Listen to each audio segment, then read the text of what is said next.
Hello everyone, क्या हालचाल, कैसे बेटा सब लोग। I hope you all are doing good, है ना।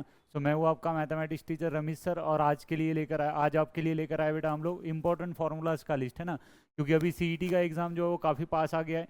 तो हमारा फर्स्ट एम क्या रहना चाहिए कि सारे फार्मूलाज हम लोग जो है वो गो थ्रू कर लेना, ताकि कोई भी क्वेश्चन सॉल्व करते वक्त हमको कभी इसमें प्रॉब्लम ना है ना। तो जितने फार्मूलाज है मैंने क्या किया है, M1 M2 के फार्मूलाज सारे मिक्स कर दिए है ना, ताकि तुमको थोड़ा सा सोचने के लिए प्रॉब्लम जाए ना। जैसे एग्जाम में बैठ के क्या होता है कि क्वेश्चन का सीक्वेंस डिसाइडेड नहीं होता है ना। क्वेश्चन कैसे भी आ जाएगा, उसके अकॉर्डिंगली फॉर्मूलाज हमको जो है वो ये करना पड़ेगा ना, ऑर्डर जो है उसका रीशफल करना पड़ेगा। हम लोग पढ़ते वक्त या याद करते वक्त क्या करते हैं, डेरिवेटिव्स की सारी फार्मूला एट स्ट्रेच याद कर लेते हैं, इंटीग्रेशन की एट स्ट्रेच सारे फार्मूलाज याद करते हैं। बट जब वो मिक्स होकर आता है ना, तो हमको वहाँ पे थोड़ा सोचने में प्रॉब्लम जाता है। तो जैसे ही तुमको सोचने के लिए प्रॉब्लम जाए, ऐसे ही वे में आज का जो सेशन जो है बेटा वो डिज़ाइन किया गया है। तो स्टार्ट करते हैं आज की सेशन को, है ना। तो स्टार्ट विथ इंपॉर्टेंट फार्मूलाज, है ना। सारे इंपॉर्टेंट फार्मूलाज हम लोग जो है वो आज की लेक्चर में रिवाइज करने वाले। साथ ही साथ तुम लोग क्या करो, जैसे ही तुमको फार्मूलाज दिख रहा है ना, तुम लोग इसको लिखने के लिए ट्राई करो, है ना। तो आज की सेशन में तुमको क्या करना है, स्टार्ट करने से पहले नोटबुक और पेन लेकर बैठो, ये सारे फार्मूलाज तुम लोग लिख कर निकालो। ऐसे मत करना कि डिस्क्रिप्शन में पीडीएफ मिल जाएगा सर, उसको पढ़ लेंगे, है ना। उसको पढ़ोगे तो सिर्फ वो तुमको कहीं ना कहीं थोड़ा बहुत याद रहेगा, है ना। बट बहुत ज़्यादा पक्का याद करने के लिए तुमको क्या करना चाहिए, फार्मूलाज को एक बार लिख कर निकालना चाहिए। तो सारे फार्मूलाज क्या करो, लेक्चर देखते देखते सारे फार्मूलाज एक बार लिस्ट डाउन कर लो, है ना। और रीशफल कर कर पढ़ोगे तो फार्मूलाज याद होने के चांसेस ज़्यादा रहते हैं। तो चलो स्टार्ट करते हैं बिना किसी देरी के। तो फर्स्ट फार्मूला रहेगा बेटा डेरिवेटिव ऑफ कोसेक एक्स, है ना। क्या होता है कोसेक का derivative, minus cosec into cot. Derivatives के सारे फार्मूलाज तुम लोग यहाँ पे रिवाइज करने के लिए ट्राई करोगे। तो कोसेक का डेरिवेटिव हो जाएगा minus cosec into cot. Negation की फार्मूलाज पढ़ते थे डेरिवेटिव्स में, और भी अगर मैं फार्मूलाज रिवाइज करना चाहूँ तो tan का डेरिवेटिव होता था सेक स्क्वायर, कॉट का डेरिवेटिव होता था माइनस कोसेक स्क्वायर, ऐसे ही रिकॉल कर लो। ऐसे निगेशन की फार्मूलाज थी, negation of P implication Q, तो हम लोग इसको ऐसे भी याद रख सकते हैं कि negation of first implication second, इस फॉर्म में याद रखो। तो इसको हम लोग क्या लिखते हैं बेटा, first and negation of second. क्या लिखते हैं इसको, first and negation of second, ताकि जब बड़े ब्रैकेट आ जाए तो इस फॉर्म में याद रखोगे तो ईजी जाएगा। तो यहाँ पे फॉर्मूला अगर हम लोग बात करें तो क्या हो जाएगा, P and negation of Q बन जाएगा। फॉर्मूला क्या बनने वाला है तुम्हारा, P and negation of Q. आगे बढ़ते हैं। मैट्राइसिस में अगर हम लोग देखें तो एड जो ये इनवर्स का फॉर्मूला होता है ना, ए इनवर्स कब एग्जिस्ट करता है, जब determinant of A not equals to zero. Non singular matrix का ही ए इनवर्स एग्जिस्ट करता है। तो ए इनवर्स का फॉर्मूला क्या होता था, ए इनवर्स का फॉर्मूला होता था sir adjoint of A upon determinant of A. जल्दी जल्दी आगे बढ़ते चलेंगे। इंटीग्रेशन की फॉर्मूला आ गई बीच में, 1/√a² + x²। इसका तुम सोचो, 3 रूट वाले फॉर्मूला होते थे, 3 विदाउट रूट वाले होते थे, सारे 6 सोचो। और इसका फॉर्मूला अगर लिखने जाओगे तो इसका फॉर्मूला क्या हो जाएगा, log of x + √a² + x², और ये आ जाएगा प्लस सी log ऑफ। अगर बीच में माइनस रहेगा सर, √a² - x² रहेगा तो क्या आता था formula, sign inverse of x/ आता था। अगर x² - a² रहेगा तो ऐसे ही होता था, log of x plus bracket as it is वाला होता था। a² - x² रहेगा तो साइन इनवर्स ऑफ x/ होता था। चलो आगे बढ़ते हैं। By second derivative test condition of maxima की बात कर रहा है, कंडीशन ऑफ मैक्सिमा, है ना। सेकंड डेरिवेटिव टेस्ट से कंडीशन ऑफ मैक्सिमा, अगर सेकंड डेरिवेटिव टेस्ट से कंडीशन ऑफ मिनिमा बोला तो वो भी सोच कर रखो। कंडीशन ऑफ मैक्सिमा क्या होता है सेकंड डेरिवेटिव टेस्ट से, फर्स्ट ऑर्डर डेरिवेटिव क्या हो जाना चाहिए, जीरो हो जाना चाहिए। और डबल ऑर्डर डेरिवेटिव उसी पॉइंट पे क्या आना चाहिए, मैक्सिमा अगर है तो लेस देन जीरो, है ना। Double order derivative graphically concavity represent करता है। कॉन्केव डाउनवर्ड रहेगा तो डबल ऑर्डर डेरिवेटिव क्या होता था इसके लिए, d² y/dx²। क्या होता है इसके लिए बेटा, लेस देन जीरो रहता है। कॉन्केव अपवर्ड रहता है तो डबल ऑर्डर डेरिवेटिव क्या रहता है, कॉन्केव अपवर्ड रहेगा तो double order derivative greater than zero. तो यहाँ पे अगर मैं बात करूँ तो ये डायग्राम यहाँ पे मैं ड्रॉ करके रहने देता हूँ, कॉन्केव डाउनवर्ड डायग्राम है। तो डबल ऑर्डर डेरिवेटिव क्या रहेगा, लेस देन जीरो, इसलिए F double dash of A less than zero लिखा गया है। मिनिमा की कंडीशन कैसे होती sir, F dash of A is equal to zero हो जाता, और डबल ऑर्डर डेरिवेटिव क्या हो जाता बेटा, ग्रेटर देन जीरो हो जाता। आगे बढ़ते हैं। Angle between the lines represented by एक होमोजीनियस इक्वेशन ऑफ डिग्री 2 है। होमोजीनियस इक्वेशन ऑफ डिग्री 2, ये पेयर ऑफ स्ट्रेट लाइन का कंसेप्ट है। एंगल बिटवीन टू लाइंस का फॉर्मूला क्या होता था, tan थीटा वाला फॉर्मूला होता था। और ये हो जाएगा tan theta is equal to 2√h² - ab upon a plus b, और ये भी आ जाएगा पूरा मॉड के अंदर। एक्यूट एंगल का फॉर्मूला हमने वहां पे लिखा है। नेक्स्ट देखेंगे integration of tan of x, properly सोचो। Integration of tan cot sec cosec, 4 integration tan cot sec cosec, log के फॉर्म में होते हैं चारों इंटीग्रेशन, इंटीग्रेशन बाय सब्स्टिट्यूशन से फाइंड किया जाता है, लॉग के फॉर्म में होता है। तो integration of tan of x will be log of sec of x, integration of tan of x will be log of sec of x plus c। आगे बढ़ेंगे, linear differential equation. Linear differential equation, differential equation का concept है इन y की बात कर रहा है ना, आइडेंटिफाई कैसे करोगे, पूरे क्वेश्चन में y का सिंगल पावर, उसको छोड़कर सारा सब कुछ फंक्शन ऑफ x होता था। एल डी इन y अगर रहता है तो इंटीग्रेटिंग फैक्टर का फॉर्मूला होता था e की पावर में integration p dx। And general solution की अगर बात करें तो जनरल सॉल्यूशन का फॉर्मूला भी मैं यहाँ पे लिख देता हूँ, इंटीग्रेटिंग फैक्टर e की power integration p dx। General solution L D in y अगर है तो y इंटू इंटीग्रेटिंग फैक्टर आएगा integration of q into integrating factor dx plus C. L D in अगर x रहता बेटा तो क्या आता, x into integrating factor is equal to q into integrating factor dy plus C आ जाता। ऐसे ही एल डी इन r का भी हमने वहाँ पे फॉर्मूला पढ़ा था। ये एक जनरल सॉल्यूशन का फॉर्मूला मेरे अकॉर्डिंगली तुमको बहुत ज़्यादा इंपॉर्टेंट फॉर्मूला है, तो अच्छे से याद कर लो, नोट डाउन कर लो, है ना। आगे बढ़ेंगे, नेक्स्ट देखते हैं tan inverse of x plus tan inverse of y। But condition पे भी ध्यान दो, कंडीशन पे भी ध्यान दो, एक्स वाई ग्रेटर देन 1 लिखा हुआ है, एक्स वाई ग्रेटर देन 1। अगर एक्स वाई लेस देन 1 रहेगा तो सिंपल था tan inverse of x plus Y upon 1 minus X Y. But जैसे ही ये एक्स वाई ग्रेटर देन 1 आ गया तो यहाँ पे पाई प्लस आएगा, तो ये हो जाएगा बेटा pi plus tan inverse of x plus Y upon 1 minus of X Y, X plus Y upon 1 minus of X Y. आगे बढ़ते हैं, इंटरनल सेक्शन फॉर्मूला।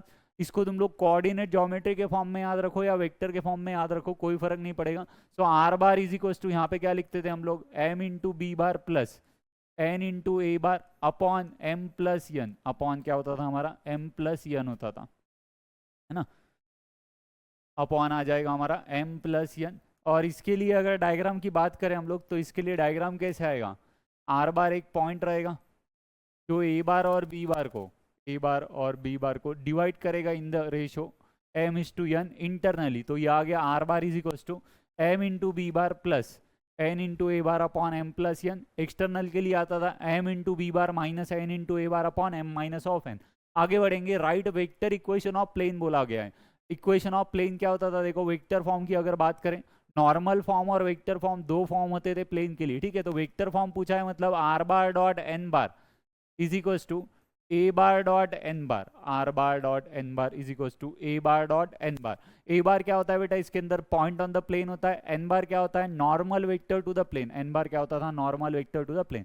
आगे बढ़ते हैं, integral U V D X, integration by parts का formula तुमको पूछना चाह रहा है। इसमें तुमको डेफिनाइट इंटीग्रल में यूज होगा तो लिमिट कहाँ पे लगेगी वो भी याद रखना है। तो दोनों फॉर्मेट हम लोग लिख देंगे यहाँ पे। Integral U V D x को हम लोग क्या लिख सकते हैं, U as it is integration of V minus integration in bracket derivative of U, derivative of U integration of V, और ये आ गया था हमारा होल इंटीग्रेशन, ये आ गया था हमारा होल इंटीग्रेशन। यहाँ पे एक इंपॉर्टेंट चीज हम लोग और लिख लेंगे, for definite integral, integral A to B U V D X, definite integral में ये जो लिमिट्स रहती है इंटीग्रल इंटीग्रेशन बाय पार्ट्स में की, ये कहाँ पे जाती है वो देख लो बेटा। ये आ जाएगा u into integration V D X, और ये लिमिट तुमको ये पूरे ब्रैकेट पे देना है, minus integral in bracket A to B U integration of V D X, और ये आ जाएगा हमारा होल इंटीग्रेशन। तो यहाँ पे मैंने तुमको बोला था कि इंटीग्रेशन वी डी एक्स पे लिमिट नहीं जाता, याद कैसे रखोगे, इंटीग्रेशन वी डी एक्स पे लिमिट नहीं जाता है डेफिनाइट इंटीग्रल में, ठीक है। आगे बढ़ेंगे, नेक्स्ट देखते हैं, if m1 and m2 are slope of the lines represented by ax square plus 2hxy plus by square is equals to 0।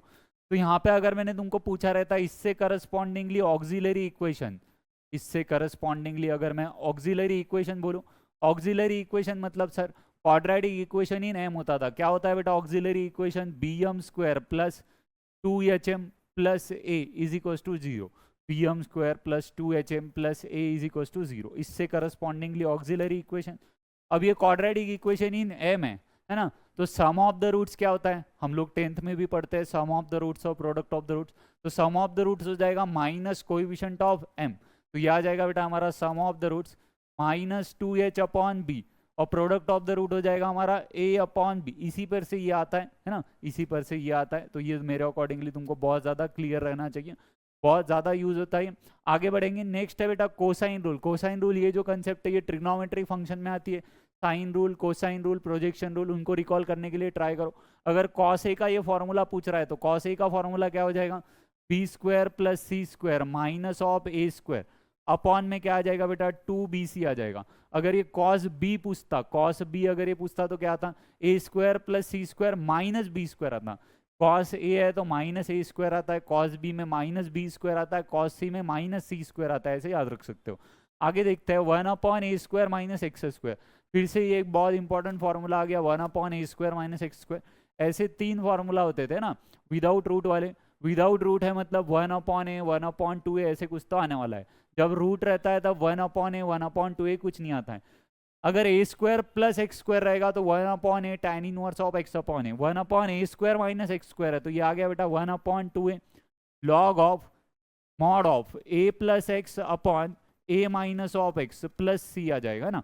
तो ये एक इंपॉर्टेंट फॉर्मूला है, फिर से याद रखोगे। आगे बढ़ते हैं, वॉल्यूम ऑफ टेट्राहेड्रॉन, ठीक है, वॉल्यूम ऑफ टेट्राहेड्रॉन, और प्रॉपरली पढ़ो उसको।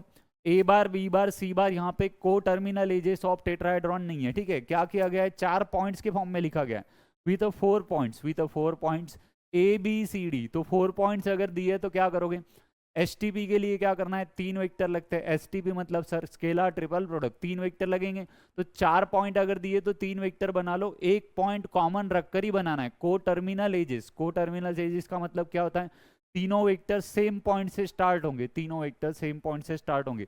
तो A B A C A D ऐसे अगर हमने बना दिया तो वॉल्यूम ऑफ टेट्राहेड्रॉन अगर बोला है तो यह आएगा बेटा 1/6 box product of A B bar B C bar, sorry B C नहीं आएगा, ए सी आएगा, ए B bar A C bar, और ये आ जाएगा A D bar, box product of A B bar A C bar A D बार।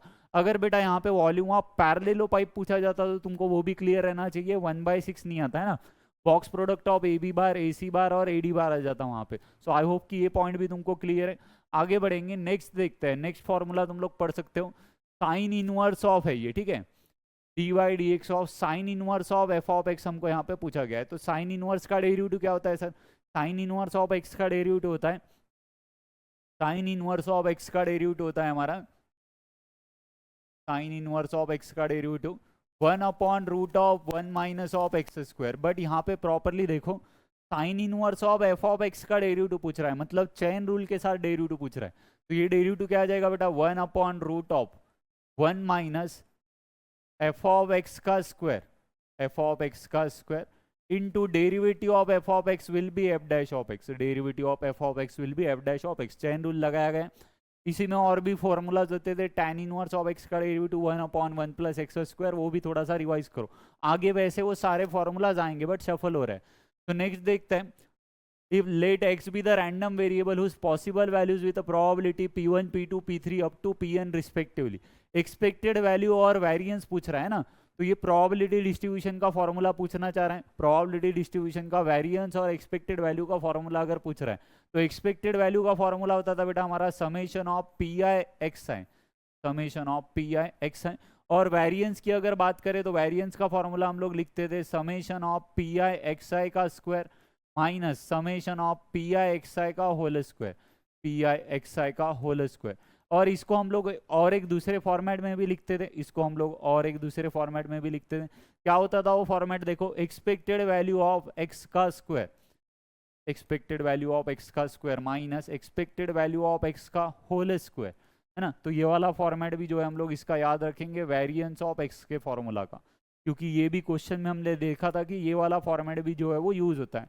आगे बढ़ते हैं बेटा, नेक्स्ट है angle between two vectors. Simple सा फॉर्मूला होता है एंगल बिटवीन टू वेक्टर्स का, ए बार और बी बार अगर दो वेक्टर है, डॉट प्रोडक्ट का डेफिनेशन यूज करो, A bar dot B bar होता है magnitude of A magnitude of B cos theta, उसको रीअरेंज करो। तो यहाँ पे फॉर्मूला आ जाएगा कॉस ऑफ थीटा का फॉर्मूला होगा cos theta is equal to A bar dot B bar upon magnitude of A bar magnitude of B bar, magnitude of A bar magnitude of B bar. यहाँ पे देखते हैं next है draw truth table of P double implication Q by conditional Q का। तो यहाँ पे मैं उसको ड्रॉ कर देता हूँ, ये हो जाएगा बेटा पी क्यू और P double implication of Q. तो पी की ट्रूथ वैल्यूज की अगर बात करें तो क्या पॉसिबिलिटी होती है, टी टी हो सकता है, टी एफ हो सकता है, सिंपल सा एफ टी हो सकता है और एफ एफ हो सकता है ना, और एफ एफ हो सकता है। तो यहाँ पे हमने क्या पढ़ा था कि जब सेम सेम रहेगा, जब क्या रहेगा बेटा सेम सेम, सेम सेम मतलब ट्रूथ वैल्यू दोनों का सेम रहे, ट्रू ट्रू या तो फॉल्स फॉल्स, तो वो दोनों क्या आ जाएंगे, ट्रू वैल्यूज आ जाएंगी, वो दोनों क्या आ जाएगी, ट्रूथ वैल्यूज आ जाएगी। Otherwise it is a false, otherwise it is a false, मतलब एक बार ट्रू है दूसरी बार फॉल्स है, मतलब डिफरेंट ट्रूथ वैल्यूज है, तो इसलिए उसका ट्रूथ वैल्यू क्या आ जाएगा, फॉल्स आ जाएगा, पी डबल इंप्लीकेशन क्यू का। आई होप ये तुमको क्लियर है। इसके साथ सारे फॉर्मूलाज और भी रिवाइज कर सकते हो। नेक्स्ट है बेटा जनरल सॉल्यूशन का फॉर्मूला आता था, if cos theta is equals to cos of alpha, sorry cos square of theta is equals to cos square of alpha, तो sine square of theta is equals to sine square of alpha, या tan square of theta is equals to tan square of alpha. इन सारे का क्या होता है, एक ही formula होता है सर। क्या होता है formula, theta is equals to, theta is equals to 2n pi, theta is equals to 2n pi plus minus of alpha, theta is equals to 2n pi plus minus of alpha. आगे बढ़ते हैं, अगर हम लोग बात करें यहाँ पे 2n पाई तो 2 नहीं आएगा, सॉरी यहाँ पे अगर फॉर्मूला हम लोग देखें तो theta is equals to N pi plus minus of alpha आएगा, theta is equals to N pi plus minus of alpha आएगा। इसको मैं थोड़ा सा बॉक्स कर लेता हूँ, ठीक है। आगे बढ़ते हैं, नेक्स्ट देखो x is a binomial variable, x ये क्या दिया हुआ है, देखो बाइनोमियल डिस्ट्रीब्यूशन के फॉर्म में दिया हुआ है, एन कॉमा पी, ये जो फॉर्मेट लिखा गया है इसको हमने बाइनोमियल डिस्ट्रीब्यूशन में देखा था कि बाइनोमियल डिस्ट्रीब्यूशन का ये नोटेशन है बेटा। तो यहाँ पे प्रोबेबिलिटी ऑफ एक्स का फॉर्मूला क्या आता है, एन सी एक्स, है ना, N C X P to the power of X Q to the power of N minus of X. P और क्यू क्या होता है, P is a probability of success, Q is a probability of failure, N यानी number of trials, N यानी होता था number of trials. आगे बढ़ते हैं, नेक्स्ट देखो बेटा ये 23 जो है ये कोई क्वेश्चन नहीं है, यहाँ पे कोई क्वेश्चन नहीं रहेगा, डायरेक्टली 24 पर बढ़ते हैं। Right all three conditions of Rolle's theorem, right all three conditions of Rolle's theorem, Lagrange's mean value theorem, Rolle's mean value theorem, ये कहाँ पे आता है, एओडी के अंदर आता है। क्या होता है इसका मतलब, देखो राइट ऑल थ्री कंडीशन अगर बोला है तो फर्स्ट कंडीशन आ जाएगा इसका, क्या होता है, F of x is continuous in, F of x is continuous in close interval A to B, continuous in close interval A to B. Second condition sir, F of X differentiable चाहिए, F of X differentiable चाहिए कहाँ पे, open interval A to B में, differentiable in open interval A to B. उसके बाद में अगर देखें तो बेटा और एक कंडीशन होता था इसमें, third condition, F of A is equal to F of B, third condition होता था F of A is equal to F of B. जब ये तीनों कंडीशन सेटिस्फाई होती थी, जब ये तीनों कंडीशन सेटिस्फाई होती थी तो क्या बोला था, एक टेंजेंट हॉरिजॉन्टल आएगा। मैथमेटिकली कैसे लिखते हैं उसको, देन मैथमेटिकली इसको लिखा जाता है F dash of C is equal to zero, then F dash of C is equal to zero. तो क्वेश्चन सॉल्विंग के लिए ये जो पार्ट है ना, थर्ड कंडीशन में लिखा हुआ, ये सबसे ज्यादा यूज होता है कि रोल्स मतलब F dash of C is equal to zero लेना है, एफ ऑफ ए और एफ ऑफ बी दोनों क्या करना है, सेम लेना है। आई होप तुमको रोल्स थ्योरम रिवाइज हो गया होगा। आगे बढ़ते हैं, नेक्स्ट देखते हैं बेटा राइट प्रोजेक्शन रूल, है ना, ट्रिग्नोमेट्रिक फंक्शन में प्रोजेक्शन रूल होता था, तो तीनों प्रोजेक्शन रूल लिखने से अच्छा कोई तो एक लिख देते हैं। तो यहाँ पे हम लोग ए को क्या लिख सकते हैं, देखो ए अगर आ गया तो बी और सी लिख दिया, बीच में प्लस लिखा, बी यहाँ पे लिखा है तो यहाँ पे लिखते हैं हम लोग कॉस सी और यहाँ पे लिख देंगे बेटा कॉस बी। ऐसे ही अगर मैं बी की बात करूँ तो बी को क्या लिख सकते हो, ए और सी लिख दोगे, बी अगर लिखा हुआ है तो बीच में लिख दिया प्लस, यहाँ पे आ जाएगा कॉस सी और यहाँ पे आ जाएगा कॉस ए। ऐसे ही तुम लोग ए के लिए भी लिख सकते थे, साइड ए के लिए भी हम लोग वहाँ पे लिख सकते हैं। आगे बढ़ते हैं, यहाँ पे इस क्वेश्चन को तुमको सॉल्व नहीं करना है, इसका पैरामेट्रिक सॉरी पार्शियल फॉर्म क्या रहेगा यही हमको बताना है। नॉन रिपीटेटिव लीनियर फैक्टर्स आता है नीचे, रिपीटेटिव लीनियर फैक्टर्स आते हैं, तो उनका पार्शियल फॉर्म कैसे रहेगा ये हमको याद रहना चाहिए। तो यहाँ पे अगर हम लोग देखें तो ये नॉन रिपीटेटिव लीनियर फैक्टर है क्या, वो देख लो पहले, नहीं रिपीट कर रहा है, फैक्टर जो है वो रिपीट कर रहा है। लीनियर तो है x plus one x minus three, but x plus one जो है वो स्क्वायर लिखा हुआ है, मतलब दो बार रिपीट कर रहे हैं। तो इसको राइट में कैसे लिखते हैं अपन, A upon x plus one, A upon x plus one plus B upon x plus one का स्क्वायर, B upon x plus one का स्क्वायर प्लस फिर से X minus three repetitive factor नहीं है, लीनियर फैक्टर है, नॉन रिपीटेटिव लीनियर फैक्टर, तो C upon X minus of three आ जाएगा। आई होप तुमको ये पार्ट क्लियर है। इसका कोई शॉर्टकट नहीं होता था, नॉन रिपीटेटिव लीनियर फैक्टर साठी शॉर्टकट असतो, नॉन रिपीटेटिव लीनियर फैक्टर के लिए सिर्फ शॉर्टकट रहता है। आगे बढ़ते हैं, वो भी फॉर्मेट हमको आगे मिल जाएगा। नेक्स्ट है बेटा for homogeneous differential equation, for homogeneous differential equation. Identify करने का वे बताया था, ईच टर्म का डिग्री कैसे आएगा, सेम आएगा। स्टैंडर्ड वे ऑफ सॉल्विंग होता है बेटा होमोजीनियस डिफरेंशियल इक्वेशन के लिए, क्या होता है बेटा standard way of solving, standard way of solving दो चीजें हम लोग यहाँ पे याद रखते हैं कि y इज इक्वल टू हम लोग वी एक्स पुट करते हैं, y is equal to V X put करते हैं, तो इससे dy बाई डी एक्स का वैल्यू भी हमारे पास में आ जाता है, dy बाई डी एक्स का वैल्यू हो जाएगा v plus X into D V by D x. तो इसको हम लोग डायरेक्टली याद रखते हैं, इसको हम लोग डायरेक्टली याद रखते हैं, standard way of solving homogeneous differential equation, dy by D X is equal to format लाया, y के जगह पे vx को रखा, dy बाई डी एक्स के जगह पे किसको रखना है sir, v plus X into D V by D x को रखना है। आगे बढ़ेंगे, नेक्स्ट देखते हैं, दो लाइन्स दी हुई है यहाँ पे, और दोनों लाइन्स कैसे दी है बेटा, कार्टेशियन फॉर्म के अंदर दी हुई, क्या वो देख लो, दोनों लाइन्स यहाँ पे कार्टेशियन फॉर्म के अंदर दी हुई are two lines, then shortest distance between them, shortest distance between them. इसका वेक्टर फॉर्म में भी तुम लोग फॉर्मूला याद रख सकते हो सकता है वो आगे स्लाइड में मिले वेक्टर फॉर्म, क्योंकि अभी दोनों लाइन कार्टेशियन फॉर्म में दिया हुआ है, तो हम लोग इसका आंसर जो है वो कार्टेशियन फॉर्म में ही लिखेंगे। तो कार्टेशियन फॉर्म में क्या होता था, shorted distance between two lines का फॉर्मूला, तो डिस्टेंस बिटवीन टू लाइन्स का फॉर्मूला रहेगा हमारा, डिस्टेंस बिटवीन टू लाइन्स का फॉर्मूला रहेगा हमारा x2 minus x1, y2 minus of y1, z2 minus of z1, z2 minus of z1 upon नीचे में लिखना है बेटा तुमको a1 b1 c1, यहाँ पे आ जाएगा a2 b2 c2, यहाँ पे आ जाएगा a2 b2 c2, और स्क्वायर रूट में जो चीज लिखा जा रहा है नीचे उस पे ध्यान दो, स्क्वायर रूट ऑफ, प्रॉपरली ध्यान दोगे, ऐसे छोटे छोटे डिटर्मिनेंट बना सकते हो तुम लोग, ये दो दूसरा डिटर्मिनेंट बन गया, क्या आ जाएगा हमारा a1 b2 minus b1 a2 इसका होल स्क्वायर प्लस, इसको अगर सॉल्व करोगे तो ये आ जाएगा b1 c2 minus c1 b2 का होल स्क्वायर प्लस एक आएगा ऐसे ही a1 c2 minus a2 c1 minus a2 c1 का होल स्क्वायर, ये स्क्वायर रूट के अंदर ही चल रहा है, ये पूरा का पूरा स्क्वायर रूट के अंदर ही चल रहा है। तो ये हो जाएगा shortest distance between two skew lines का फॉर्मूला। कब है बेटा ये distance, shortest distance between two skew lines का formula when lines are given in cartesian form. तुम वेक्टर फॉर्म भी यूज कर सकते हो बट ये इजी जाता है कार्टेशियन फॉर्म।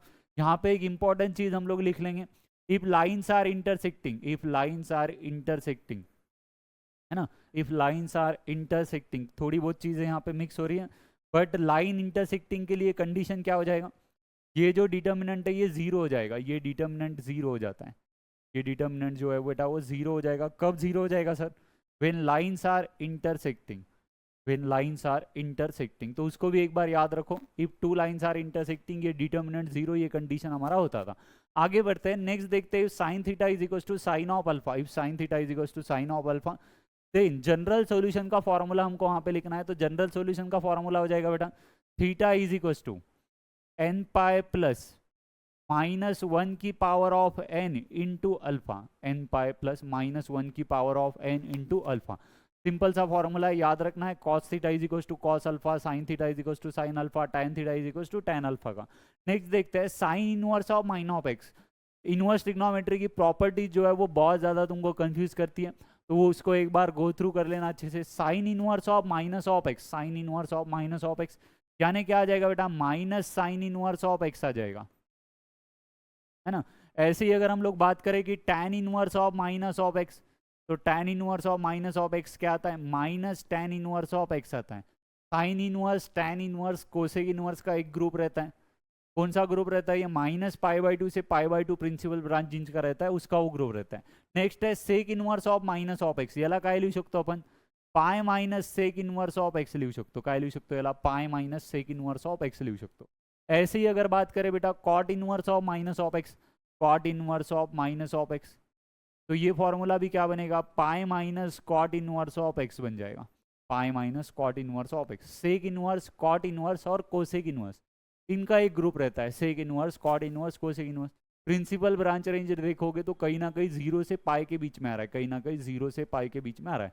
आई होप तुमको ये पॉइंट क्लियर रहेगा। आगे बढ़ते हैं, नेक्स्ट देखते हैं, है ना।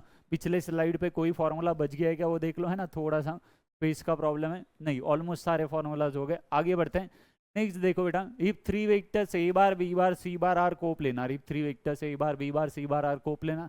कोप्लेनर के लिए तुम लोग लीनियर कॉम्बिनेशन बोर्ड्स में यूज करते थे, ठीक है, वो बहुत लेंदी होता है।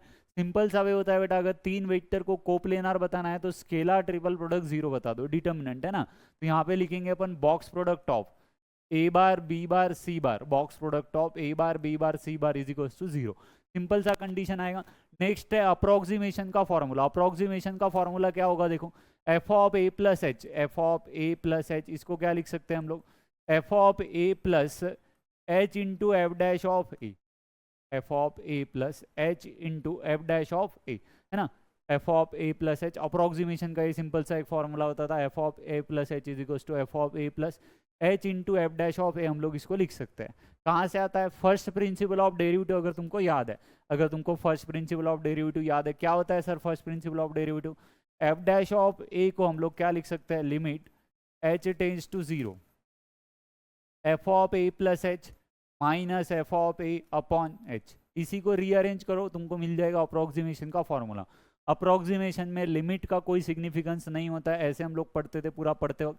तो ये एच को इधर मल्टीप्लाई किया तो ये हो जाएगा बेटा, लिमिट को हटा दो, लिमिट को हटा दो और रीअरेंज कर दो। लिमिट को हटाया, H into F dash of A plus F of A, यानी क्या हो जाएगा, F of A plus H हो जाएगा। इसको ऐसे भी याद रख सकते हो, अगर किसी बच्चे को फर्स्ट प्रिंसिपल याद था तो उसको कैसे याद रखना है अप्रोक्सीमेशन का फॉर्मूला वो बता दिया। आगे बढ़ते हैं। Next, F of x is increasing function in a given interval, है ना। F of x is increasing function बोला है, तो फर्स्ट ऑर्डर डेरिवेटिव क्या हो जाएगा बेटा, इंक्रीजिंग फंक्शन के लिए F dash of X should be greater than zero, है ना, should be greater than zero. Greater than equals to बोल दो, सिर्फ इंक्रीजिंग बोला है तो। For strictly increasing, for strictly increasing, अगर स्ट्रिक्टली इंक्रीजिंग बोलता, स्ट्रिक्टली इंक्रीजिंग बोलता है ना, तो स्ट्रिक्टली इंक्रीजिंग के लिए कंडीशन क्या हो जाएगा, F dash of X should be greater than zero. ऐसी डिक्रीजिंग का तुम लोग समझ सकते हो, डिक्रीजिंग के लिए फर्स्ट ऑर्डर डेरिवेटिव क्या होता था, लेस देन जीरो। आगे बढ़ेंगे। स्टैंडर्ड सब्स्टिट्यूशन हा कंसेप्ट आपल्याला डेरिवेटिव मध्ये येतो, इंटीग्रेशन में भी आता है। उसके बाद में इनवर्स ट्रिग्नोमेट्री चैप्टर अगर तुम लोग पढ़ोगे तो वहां पे भी तुमको स्टैंडर्ड सब्स्टिट्यूशन जो है वो देखेगा, है ना। स्टैंडर्ड सब्स्टिट्यूशन तुमको याद रखना है, बहुत ज्यादा इंपॉर्टेंट है। Root of A square plus x square अगर रहेगा तो एक्स इज इक्वल टू क्या लिखते हैं बेटा हम लोग, X is equal to A tan theta और X is equal to A cot theta, तुमको जो कन्वीनियंट पड़े उसका यूज करो। आगे बढ़ते हैं। Root of A square minus X square अगर रहेगा तो X is equal to A sine theta, है ना, A square minus X square, one minus sine square theta का फॉर्मूला यहाँ पे बनता है one plus tan square of theta का फॉर्मूला, ऐसे बोला था। तो एक्स इज इक्वल टू क्या आ जाएगा बेटा हमारा, ए साइन थीटा और X is equal to A cos theta. यहाँ पे और एक ये चीज ध्यान में रखो, जब भी ये दोनों पेयर प्रेजेंट रहेंगे, A plus X A minus X, इसके लिए बताया था one plus cos theta one minus cos theta का फॉर्मूला बनना चाहिए। इसलिए X is equal to A cos two theta put कर दो या कॉस थीटा पुट करो, एक ही चीज है, X is equal to A cos two theta. यहाँ पे और भी याद रखना है कि अगर ऐसे रहता for root of A square plus x square and root of A square minus X square, दोनों साथ में प्रेजेंट रहेंगे, अगर दोनों साथ में प्रेजेंट रहेंगे तो इस केस में फिर से साइन या टैन पुट करोगे तो एक ही स्क्वायर रूट बाहर निकलेगा। अगर साइन पुट करूँ मैं तो ये वाला स्क्वायर रूट एलिमिनेट होगा, बट ये वाला नहीं होगा। टैन पुट करोगे तो बेटा ये वाला एलिमिनेट हो जाएगा, ये वाला एलिमिनेट नहीं होगा, है ना। प्रॉपर्ली समझो, आराम से बोलता हूँ। A square minus X square sine put करोगे तो ये वाला एलिमिनेट हो जाएगा सर, बट ये वाला स्क्वायर रूट एलिमिनेट नहीं होगा। बट अगर मैं टैन पुट करूँ बेटा तो ये वाला एलिमिनेट हो जाएगा और ये वाला नहीं होगा। मतलब साइन भी पुट नहीं करना है, टैन भी पुट नहीं करना है, दोनों अलग अलग रहते हैं तब वो पुटिंग करते हो तुम लोग। दोनों साथ में रहेंगे तो क्या बोला, वन प्लस कॉस थीटा या वन माइनस कॉस थीटा, दोनों का फॉर्मूला होता है। तो यहाँ पे पुट किया जाता है वो फॉर्मूला क्रिएट होने के लिए X square is equal to क्या पुट करोगे, X square is equal to A square cos two theta, X square is equal to A square cos two theta. देखो ए स्क्वायर को जैसे ही बाहर निकालोगे one minus cos two theta और one plus cos two theta बन जाएगा। आगे बढ़ते हैं, मेरे अकॉर्डिंगली वो क्लियर होना चाहिए। नेक्स्ट देखते हैं, R bar is equal to A bar plus lambda into B bar. ये तो क्या होता है बेटा, वेक्टर इक्वेशन ऑफ लाइन होता है। साइड वाला अगर देखिए R bar dot N bar is equal to D, vector equation of plane लिख कर भी है वहां पे लाइन और plane. Then angle between them is, angle between line and plane पूछ रहा है, प्रॉपरली सोचो। प्लेन प्लेन बोला तो कॉस थीटा का फॉर्मूला है, लाइन लाइन बोला तो लाइन लाइन बोला तो भी कॉस थीटा का ही फॉर्मूला है, बट एक लाइन और एक प्लेन बोला तो साइन थीटा का फॉर्मूला आता है। किसका फॉर्मूला होता है, साइन थीटा का। तो sine theta is equal to B bar dot N bar upon magnitude of B bar magnitude of N bar. Statement repeat कर रहा हूँ, प्लेन प्लेन बोला तो कॉस थीटा का फॉर्मूला, लाइन लाइन बोला तो कॉस थीटा का ही फॉर्मूला, बट एक लाइन और दूसरा प्लेन तो साइन थीटा का फॉर्मूला, ऐसे याद रखो। तो sine theta is equal to B bar dot N bar upon magnitude of B bar magnitude of N बार।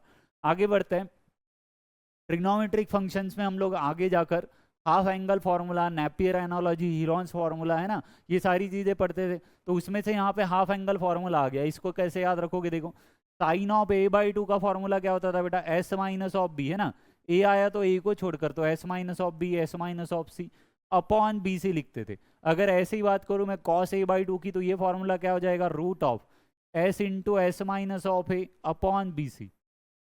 ऐसे ही सोचो, अगर sine of B by two का फॉर्मूला बोलता हो तो क्या था? Root of B by two अगर बोलता तो आता यहाँ पे S minus A S minus C upon A C आ जाता।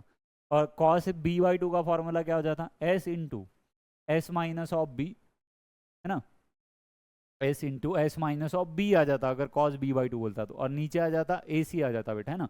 तो ऐसे सारे फॉर्मूलाज तुम लोग हाफ एंगल वाले याद रख सकते हो।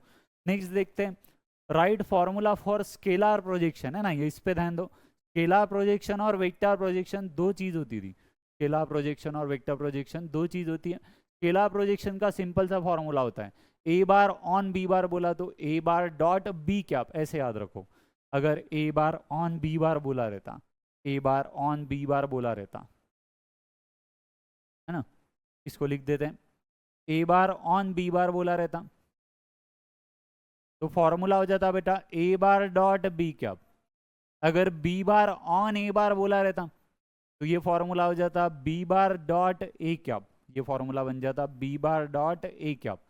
ऑन जिसके ऊपर आ रहा है उसका यूनिट वेक्टर लेना है। तो यहाँ पे क्या बोला गया है sir? A B bar on P Q bar, क्या बोला गया है यहाँ पे? A B bar on P Q bar बोला गया है।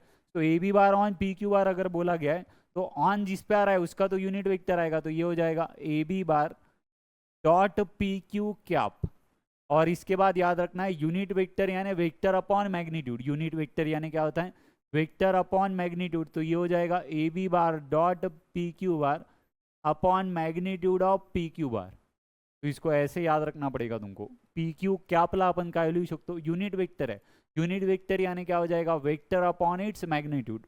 तो यहाँ पे A bar dot B cap अगर लिखा तो आगे क्या बनेगा? A bar dot B bar upon magnitude of B bar बन जाएगा। तो अगर किसी बच्चे को वैसा याद है तो कोई कंफ्यूजन नहीं है, बट ये इजी जाएगा। ऑन जिस पे आ रहा है उसका यूनिट वेक्टर लेना है। नेक्स्ट देखो, right in centre formula in vector form. In centre formula हम लोग पढ़ते थे, सेंट्रॉइड फॉर्मूला, इन सेंटर फॉर्मूला, सेक्शन फॉर्मूला, ये फर्स्ट एक्सरसाइज होता है वेक्टर का, है ना। तो इन सेंटर फॉर्मूला क्या हो जाएगा बेटा? ट्रायंगल अगर है ना, ट्रायंगल अगर हम लोग ड्रॉ करते हैं तो इन सेंटर फॉर्मूला कैसे लिखा जाता है वो समझ लो। तो यहाँ पे अगर मैं बात करूँ, ये वर्टेक्स ए है तो इसके अपोजिट का साइड हमने ए बोला था, ये अगर बी है तो इसके अपोजिट का लेंथ बी बोला था, सी के अपोजिट का लेंथ सी। तो इन सेंटर फॉर्मूला होता है बेटा हमारा एच बार से इसको रिप्रेजेंट किया जाता है x into A bar, x into A bar, है ना। ए के अपोजिट का जो साइड है इसका लेंथ स्मॉल एक्स से रिप्रेजेंट किया है, ऐसे बोल दो। अगर किसी को ये याद है तो इससे बता रहा हूँ, ठीक है। वैसे A into A bar, B into B bar plus C into C bar ऐसे भी याद रख सकते हो। चलो पहले जो लिखा था वो ही लिख देता हूँ, ये ए था, ये बी था, ये सी था। तो फॉर्मूला बन जाएगा हमारा, फॉर्मूला बन जाएगा हमारा A into A bar plus B into B bar plus C into C bar upon A plus B plus C. कोई बच्चा है जिसको एक्स वाई जेड से याद है तो बस कंफ्यूज मत कर देना, X into A bar plus Y into B bar plus Z into C bar upon x plus Y plus Z आएगा। ए के अपोजिट का लेंथ वो एक्स बोलता है, बी के अपोजिट का लेंथ वो वाई बोलता है, सी के अपोजिट का लेंथ वो जेड बोलता है। तो उसको वैसे याद है तो वो वैसा याद कर ले। आगे बढ़ते हैं, नेक्स्ट देखेंगे बेटा इन अ लॉजिक, है ना। इन अ लॉजिक कुछ लॉज होते थे, तो लॉज की नाम यहाँ पे मैंने लिख दी है। तुम लोग सोच कर देखो कि लॉज क्या होंगे। अगर आइडेंटिटी लॉ की बात करें तो आइडेंटिटी लॉ कैसे रहता है वो देखो। आइडेंटिटी लॉ यहाँ पे पहले De Morgan's law, complement law easy है। आइडेंटिटी लॉ के लिए सारी चीजें आएगी, देखो जैसे कि अगर P को कंपेयर कर रहे हो, P एंड T बोला, T से कंपेयर कर रहे हो तो साइड वाले को F मान लो अभी का। F एंड T क्या आता है? F आता है, तो यहाँ पे F लिख दिया। T से कंपेयर कर रहे हो तो साइड वाले को F मानो, एफ से कंपेयर कर रहे हो तो साइड वाले को टी मान लोगे, उल्टा करना है। टी से कंपेयर किया तो साइड वाले को एफ, एफ से कंपेयर किया तो साइड वाले को टी। ये टी था तो इसको एफ माना, एफ एंड टी एफ आता है। वैसे ही पी और टी, फिर से टी से कंपेयर कर रहे हो तो ये एफ रहा होगा, तो एफ और टी क्या होता है बेटा, टी होता है, इसलिए टी लिख दिया। अब देखो एफ एंड पी लिखता हूँ, एफ से कंपेयर कर रहे हो तो साइड वाले को क्या करोगे, टी मानोगे। एफ एंड टी क्या होता है, एफ एंड टी एफ होता है, इसलिए एफ लिखा। आगे बढ़ते हैं, एफ और पी, एफ से कंपेयर कर रहे हो साइड वाले को टी मानो, एफ और टी क्या आता है, टी आता है, तो यहाँ पे पी आ गया हमारा। साइड वाले को टी अज्यूम करना है, वरना टी लिख दोगे। तो ऐसे कर सकते हो, टी से कंपेयर कर रहे हो तो एफ अज्यूम करो, एफ से कंपेयर कर रहे हो तो टी अज्यूम करो। आगे बढ़ते हैं, नेक्स्ट होता है बेटा कॉम्प्लीमेंट लॉ। काय असतो कॉम्प्लीमेंट लॉ बघा, P and negation of P है ना, दोनों वेरिएबल सेम होने चाहिए। P and negation of P F हो जाएगा, पी और निगेशन ऑफ पी की अगर बात करें तो ये टी हो जाएगा। सेम वे में Q and negation of Q, Q and negation of Q F आएगा, क्यू और निगेशन ऑफ क्यू वो क्या आ जाएगा, टी आ जाएगा। नेक्स्ट है बेटा D Morgan's law. D Morgan's law का है तो बघा, negation of P and Q, इसको क्या लिख सकते हैं हम लोग, निगेशन ऑफ पी और निगेशन ऑफ क्यू लिख सकते हैं। एंड निगेशन ऑफ पी और क्यू अगर लिखा हुआ है तो इसको हम लोग क्या लिख पाएंगे, निगेशन ऑफ पी, एंड था तो और हो गया था, और है तो क्या हो जाएगा बेटा, अभी एंड हो जाएगा, निगेशन ऑफ क्यू लिख सकते हो, और है तो एंड हो जाएगा, एंड था तो और हो गया था। नेक्स्ट देखते हैं, sine inverse of x plus cos inverse of x. बहुत ही बेसिक प्रॉपर्टी है, डेरिवेटिव्स के जो क्वेश्चंस थे उनको सॉल्व करते वक्त भी इन प्रॉपर्टीज का यूज हुआ था। इन दोनों का वैल्यू क्या हो जाएगा बेटा, पाई बाई टू, इसका वैल्यू भी पाई बाई टू, इसका वैल्यू भी कितना हो जाएगा, pi by two. Same way में tan inverse of x plus cot inverse चाहिए था ये, ठीक है, प्लस कॉट इनवर्स चाहिए था, tan inverse of x plus cot inverse of X pi by two, sine inverse of x plus cos inverse of X pi by two. आगे बढ़ते हैं, फॉर स्टैंडर्ड फॉर्म है ना, इंटीग्रेशन में कुछ standard form होते हैं। आई होप कि तुमने इंटीग्रेशन के सारे फॉर्मूलाज, सारे स्टैंडर्ड फॉर्म एक साथ लिख लिए होंगे, है ना, सॉल्विंग का वे, शॉर्टकट्स वगैरह तुमने बना लिया होगा। यहाँ पे देखते हैं, जब भी ये फॉर्मेट आता था कि 1/a plus b sine square of x, 1/a plus b cos square of x, standard form of integration हम लोग इसको बोलते थे। सॉल्विंग का वे क्या होता है, divide numerator and denominator, divide numerator and denominator by cos square of x and put, उसके बाद का स्टेप क्या होता था, फर्स्ट स्टेप होगा इसमें divide numerator and denominator by cos square of x, और उसके बाद में हम लोग आगे जाके क्या पुट करते हैं बेटा, tan ऑफ एक्स को t पुट करते हैं, तो sec square of x D x d t वगैरह आता था। तो क्वेश्चन सॉल्विंग तो तुमको देख लेना है। मेन आगे बढ़ेंगे, नेक्स्ट बघा 42, a sine x plus b cos x upon c sine x plus d cos x. जब भी ये फॉर्मेट आए तो हमारा स्टैंडर्ड वे ऑफ सॉल्विंग क्या होता था, इसके साथ और एक स्टैंडर्ड फॉर्म होता था, कौन सा स्टैंडर्ड फॉर्म होता था, और इंटीग्रल a इंटू ई की power of x plus B into E की power minus of X upon C into E की power of x plus D into E की power minus of x D X. इन दोनों को solve करने का वे जो रहता है बेटा वो सेम रहता है ना। क्या होता है इसके अंदर, न्यूमरेटर इज इक्वल टू, एक फॉर्मूला यूज करते थे, न्यूमरेटर इज इक्वल टू, क्या यूज होता है, numerator is equal to a into denominator plus b into derivative of denominator, b into derivative of denominator. इसका हम लोग जो है बेटा यहाँ पे यूज करते थे, इसका हम लोग जो है यहाँ पे यूज करते थे, a numerator is equal to a into denominator plus b into derivative of denominator.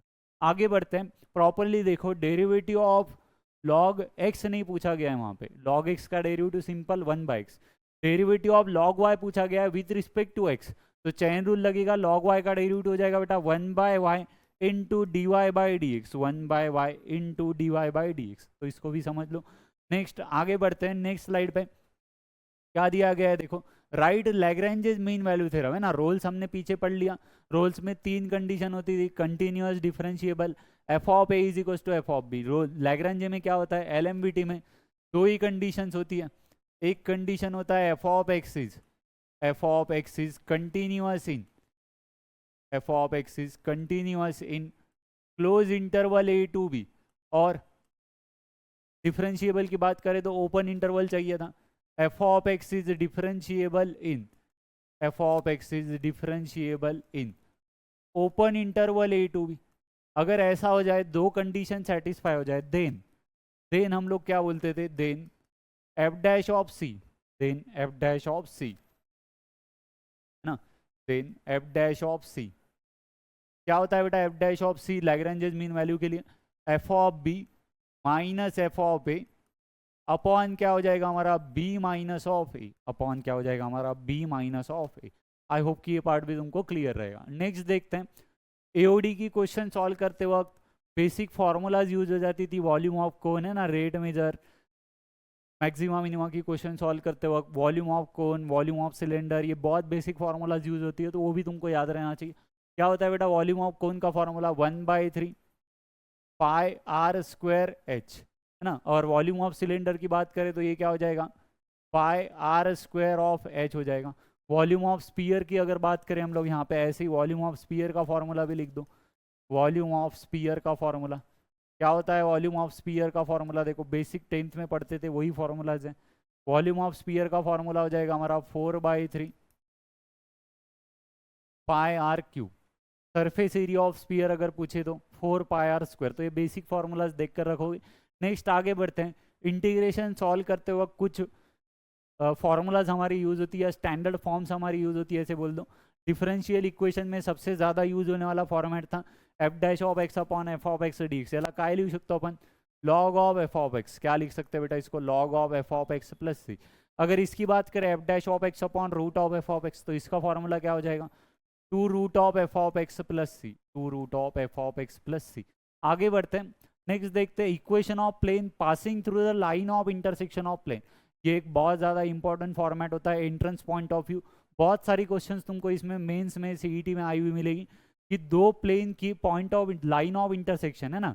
Diagram की अगर मैं बात करूँ तो डायग्राम कैसे बनेगा इसके लिए, देखो ये एक प्लेन है, ये एक दूसरा प्लेन है, इसका इक्वेशन बोल दिया हमने P1 इज इक्वल टू 0, इसका इक्वेशन हमने बोल दिया P2 is equal to 0। Then equation of a plane passing through the line of intersections of two plane, equation of plane passing through the line of intersections of two plane, ये हो जाता है बेटा P1 plus lambda P2 is equal to 0, P1 plus lambda P2 is equal to 0। Sir इसको Cartesian form में लिखना बहुत easy होता है। फर्स्ट प्लेन का इक्वेशन a1x होना चाहिए था यहाँ पे, फर्स्ट प्लेन का इक्वेशन इसको P1 इज इक्वल टू 0 बोल दो, इसको बोल दो बेटा तुम लोग P2 इज इक्वल टू 0। तो equation of plane passing through the line of intersections of two plane क्या आएगा, P1 plus lambda P2 is equal to 0। तो ये बन जाएगा हमारा a1x plus b1y plus c1z plus d1 plus lambda into second plane का equation a2x plus b2y plus c2z plus d2 is equal to 0। इसको कैसे याद रखेंगे अपन, simple P1 plus lambda P2 is equal to 0, P1 plus lambda P2 is equal to 0 format है। अगर vector form की बात करें तो वेक्टर फॉर्म मोस्टली तुम लोग एंट्रेंस में तो अवॉइड कर सकते हो, गिवन क्वेश्चन को कार्टेशियन में कन्वर्ट कर दो, है ना। अगर लिखना ही है तो वेक्टर फॉर्म क्या होता था इसका, R bar dot n1 bar plus lambda into n2 bar is equal to d1 plus lambda into d2, where R bar dot n1 bar is equal to d1 first plane का equation, R bar dot n2 bar is equal to d2 second plane का equation होता था। तो I recommend कि Cartesian में convert कर दो question को और कार्टेशियन में ही आगे उसको सॉल्व करो। आगे देखते हैं, write formula of definite integral as a limit of sum. वैसे लिमिट ऑफ सम का क्वेश्चन सीईटी में बनने के चांसेस बहुत कम है, बहुत लेंथी होता है, but JEE point of view अगर हम लोग देखें तो जेई में लिमिट ऑफ सम की एंट्रेंस पॉइंट की क्वेश्चन आती थी, हो सकता है सीईटी में भी आ जाए, तो उसका फॉर्मूला तुमको वहाँ पे पता रहना चाहिए। फॉर्मूला हम लोग अभी यहाँ पे लिख देते हैं A to B F of x D X. इसको क्या लिख सकते हैं हम लोग, लिमिट, दो वे होते हैं बेटा इसको लिखने के, एक तो h टेंस टू 0 से लिखो या n टेंस टू इन्फिनिटी से लिखो। तो जो बुक में दिया हुआ है वही बता देता हूँ मैं तुमको, limit n tends to infinity h into, है ना, समेशन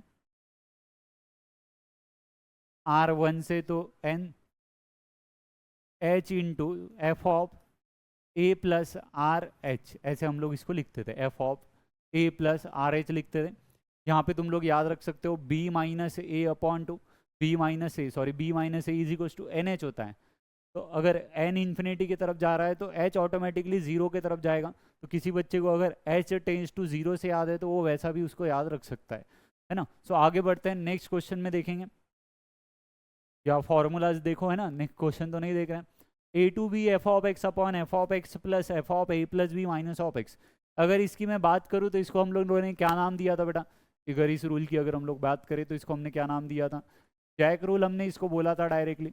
इसका आंसर क्या होता है सर? इसका आंसर होता है B minus a upon to. इसकी अगर एग्जाम्पल की बात करें, इसकी अगर एग्जाम्पल की बात करें तो 0 से पाई बाई टू साइन की power N X upon sine की power N X plus cos की power of N X D x, है ना। तो इसका आंसर क्या आ जाएगा? Pi by two minus zero, pi by two minus zero upon two, तो final answer will be pi by four. Direct shortcut होता था, है ना। इसको हम लोग एफ ऑफ एक्स बोल सकते हैं, इसको एफ ऑफ एक्स बोल सकते हैं। साइड वाले को क्या बोल सकते हैं? F of A plus B minus of x. क्या बोल सकते हैं साइड वाले को? F of A plus B minus of x, है ना। Sine of 90 minus theta is cos theta, sine of 90 minus theta is cos theta. आगे बढ़ते हैं। In triangle ABC right sine rule बोला गया। क्या होता था बेटा sine rule? Sine a upon a is equal to sine B upon B is equal to sine C upon C, हम लोग इसको लिखते थे। तो ये होता है हमारा sine rule. Is equal to k बोल दो या इज इक्वल टू 2r बोल दो, जैसे भी कन्वीनियंट हो। नेक्स्ट देखते हैं, if a bar B bar C bar are 3 points on the plane. If a bar B bar C bar are 3 points on the plane, है ना। ए बार बी बार सी बार अगर 3 पॉइंट्स रहेंगे प्लेन के ऊपर के, अगर ए बार बी बार सी बार 3 points रहेंगे plane के ऊपर के, तो एन बार कैसे निकालोगे? देखो, ये अगर ए बार बोल दिया हमने, ये अगर ए बार बोल दिया, इसको थोड़ा बड़ा कर देते हैं। ये ए है, इसको अगर बी बोला और इसको अगर सी बोला, तो कोई भी दो वेक्टर्स बना लो, है ना। कोई भी दो वेक्टर्स हम लोग बना सकते हैं प्लेन के अंदर, ए बी बार और ए सी बार। तो एन बार अगर हम लोग देखें तो इन दोनों का क्या हो जाएगा बेटा? Cross product. एन बार क्या हो जाएगा? N bar is equal to N bar is equal to A B bar cross A C bar, हम लोग इसको बोल देंगे। N bar is equal to A B bar cross A C bar, हम लोग इसको बोल देंगे। तो ये जो फाइनल आंसर रहेगा वो इसका यहाँ पे लिख दिया, N bar is equal to A B bar cross A C bar. तो प्लेन की क्वेश्चन सॉल्व करते वक्त तुमको हमेशा एन बार निकालने पे फोकस करना है, ठीक है। एन बार निकालने पे फोकस करो। आगे बढ़ते हैं। A bar cross B bar cross C bar, vector triple product आ गया। Scalar triple product A bar dot B bar cross C bar होता है। यहाँ पे दोनों के बीच में क्रॉस क्रॉस ही लिखा है। तो क्या करना है सर? एक लॉन्ग एरो क्रिएट कर दो, एक लॉन्ग एरो क्रिएट कर दो। तो ये हो जाएगा A bar dot C bar into B bar minus A bar dot C bar into B bar minus A bar dot B bar, A bar dot B bar into में क्या आ जाएगा बेटा? सी बार आ जाएगा, इंटू में क्या आ जाएगा? सी बार। आगे बढ़ते हैं। Area of triangle with vertices, area of triangle with vertices. 3 vertices अगर दिए हमको, तो एरिया ऑफ ट्रायंगल का फॉर्मूला क्या हो जाएगा वो देखो। वर्टाइसेस ए बार बी बार सी बार दिया है, एडजेसेंट साइड ही नहीं है बेटा, A bar B bar C bar. Properly ध्यान दो, पहले इसके लिए लिख देते हैं। अगर हम लोग एक ट्रायंगल ले लें, अगर हम लोग एक ट्रायंगल ले लें,